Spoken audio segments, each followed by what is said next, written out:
नमस्कार, स्वागत आहे तुमचं मोरे ताईंच्या रेसिपी या YouTube चॅनल मध्ये।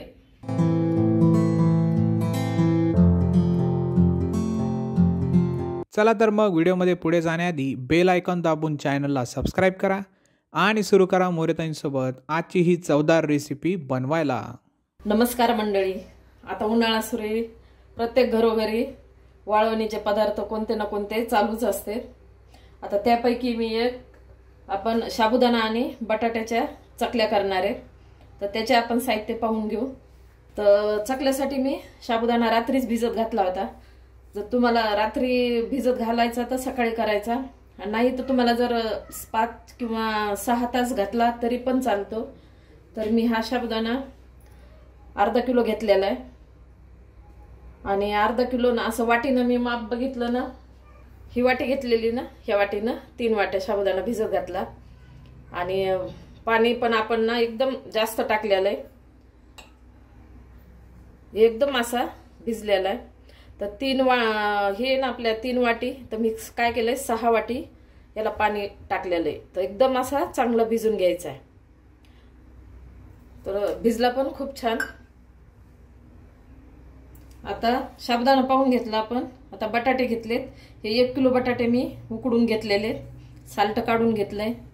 आणि उकडताना काय करायचं, जास्त पाणी टाकायचं नाही, म्हणजे याच्यात पाणी जास्त मुरू द्यायचं नाही आपल्याला।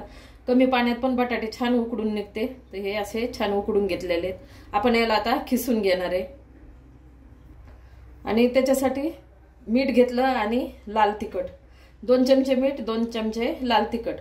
बाकी आपल्याला दुसरं काही टाकायचं नाही, कारण हे चकल्या मी उपासासाठी करते, त्याच्यामुळे नुसतं मीठ आणि तिखट। आता साबुदाणा आपल्याला थोडा शिजून घ्यायचा आहे ना, तर असं कढई ठेवली आहे, गॅस चालू केलेला आहे। तर ह्या 1 ग्लास पाणी घेतलंय मी। तर हे 1 ग्लास पाण्यामध्ये आपल्याला साबुदाणा टाकून द्यायचा आणि एकदम आता उकळी येऊ द्यायची आणि एकदम कमी गॅस करून याला परतून घेतल्यासारखं घ्यायचं हे साबुदाण्याला। आता पाण्याला उकळी आलेली, आता गॅस कमी केला, आपण आता हा साबुदाणा टाकून देऊ।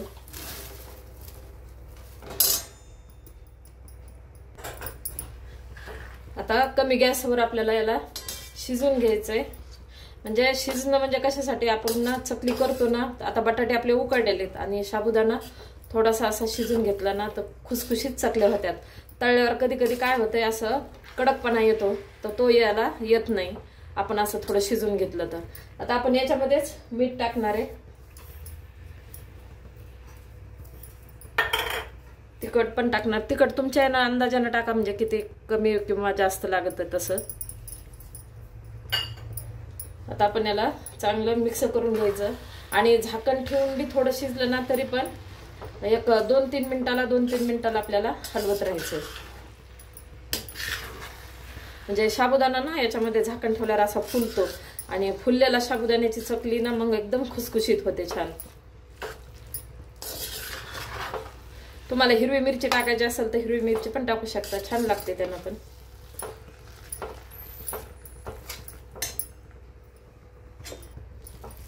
आता एकदम सगळं एकजीव मिक्स करून घेतलंय मी। याला पण झाकण ठेवायचं, पण अधून मधून याला चांगलं हलवत राहायचंय। आता याला झाकण ठेवते।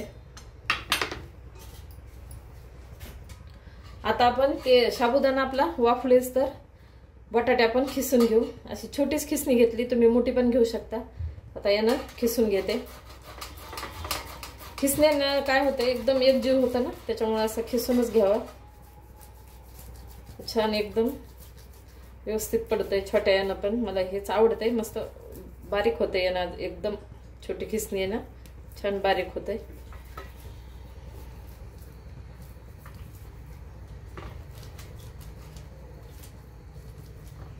खूप उकाडलेले असते, पण तरी पण खिसणीनं खिसून घेतलं ना तर अजिबात गुठळ्या वगैरे होत नाही, म्हणून आपल्याला खिसूनच घ्यायचं।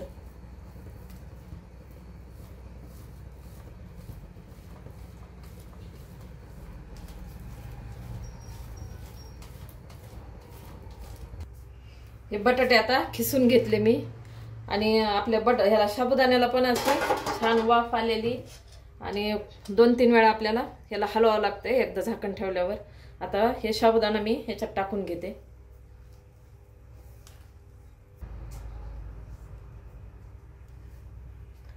आता हे साबुदाणा सगळं काढून घेतला मी. चांगला फुललाय आपला साबुदाणा. हे का किती मोठाला झालाय. वाफ दिली त्याला. तर आता सगळं हे मिक्स करून घेते. मीठ आणि तिखट आपण साबुदाणा शिजवतानाच टाकलं होतं, त्याच्यामुळे आता ह्याला नुसतं मिक्स करायचं. एकदम एकजीव करून घेऊ. आपण आता बटाटा खिसून घेतलेला आणि साबुदाणा एकत्र करून एकदम एकजीव मिक्स करून घेतलाय. आता आपण चकली करायला सुरुवात करणार आहे. तर चकलीसाठी हा साचा मी घेतलेला आहे. काय म्हणतात सूर्या किंवा साचा काय म्हणतात ते. तर हे असंच चकलीसाठी हे छिद्र आहे. असं ही चाळणी मी टाकलेली याच्यामध्ये. आता आपण चकल्या याच्या करून घेऊ. आता आपण चकल्या करायला घेवायला लागलो. आपण चकल्या करायला सुरुवात करायला लागलो. हे असा कपडा इथं मी टाकून घेतलाय.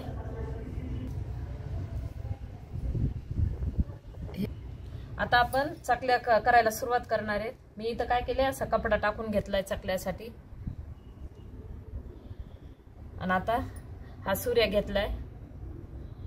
आपण आता याच्यात बटाटे आणि हे चकलीसाठी जे मिक्स केलेलं आहे ते आपण ह्याच्यामध्ये भरू. तेल वगैरे काही लावलं नाही, कारण तेल आपल्याला आता वर्षभर हे ठेवायचं असते ना, तर तेलाने वास येतो म्हणून मी काही तेल लावलं नाही. आणि असं भरून घ्यायचं. आता जेवढं आपल्याला पाहिजे तेवढं. जास्त पण भरायचं नाही, कारण आपल्याला तो वरचा बसवायचा आहे ना, तर तो पण बसला पाहिजे व्यवस्थित. असं इतकं बसून घेतलं मी.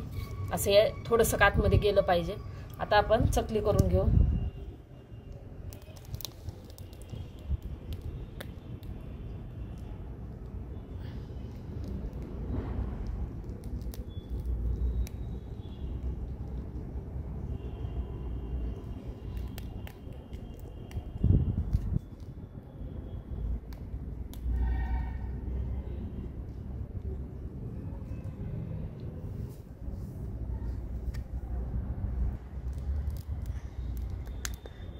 हे सूर्य आहे ना, जरा असं जवळच घ्यायचा, एकदम वरती नाही करायचा. आणि असं थोडंसं अंतराने बी टाकलं ना, तर तळताना काय होतंय मग छान तळते. आता राहिलेले मी अशाच करून घेते. जास्त मोठ्या पण नाही करायच्या, असे छान छोटाल्याच करायच्या.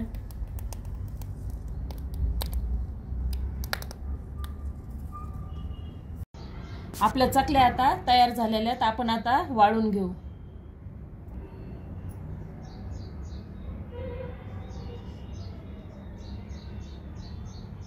तुम्हाला हा व्हिडिओ आवडला असेल तर लाईक करा आणि अशाच प्रकारच्या चवदार आणि चमचमीत रेसिपीसाठी सबस्क्राईब करा आणि कमेंटमध्ये कळवा तुम्हाला कोणत्या रेसिपीज बघायला आवडतील.